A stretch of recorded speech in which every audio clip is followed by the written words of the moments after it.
Welcome to Standing on the Shoulders of Hobbits. My name's Harry Pedigo. Father Frank Hamburger. We have a podcast here on YouTube that deals with the Catholic genius of Tolkien, reflected in the story of Bilbo Baggins. Yes, so in these shorter little versions of the videos, our hope is to give busy readers who are interested in, in this case, reading The Hobbit, kind of a few short points to use as they're reading, so they can read each chapter in a more spiritual way. So we're not really fleshing them out. That's kind of in the longer version of these videos, but this is just to give someone a quick, I just want a few minutes just to kind of give me an overview and dive right in. So we're going to dive right into the first chapter, and I would say some of the sort of key elements is that one of them would be that Bilbo is definitely sort of enslaved to his comfort, both on a physical,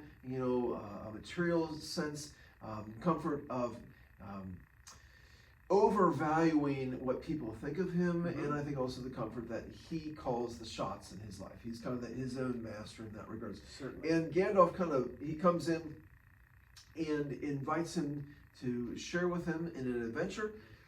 Bilbo's not that interested in that because kind of goes against his rule of comfort, but he is chosen throughout the storyline that kind of unfolds in chapter 1.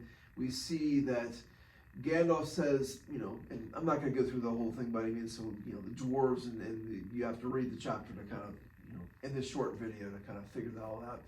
But the dwarves are really hesitant. They're like, well, this guy is not. I don't think this is who we need. We don't want.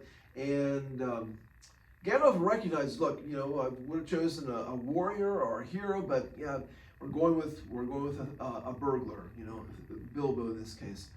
And certainly we see Bilbo is attracted to the sense of adventure, but he's also, the comfort part of him is also kind of repulsed. So basically what I think one of the key things in this is that it really is, I'm not saying that Tolkien is trying to write it in this way, but you can use this first chapter and reflect and say, it's as if Bilbo has been created for something much more.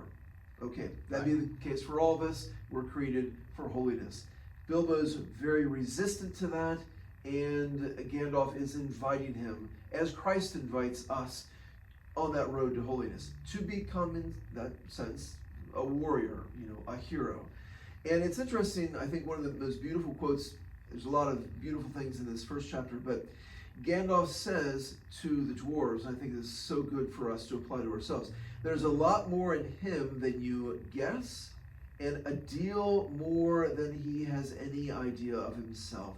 I think at a time that we can sell ourselves very short in the sense of I'm not called to holiness, I'm not really called to the greatness that God has created us for. I think that's a good verse to reflect upon. So a lot more. If our viewers want to see any more, we have a longer video. Sure. But that at least gives, I think, some good step-off points for a spiritual perspective on, in this case, chapter 1 of The Hobbit.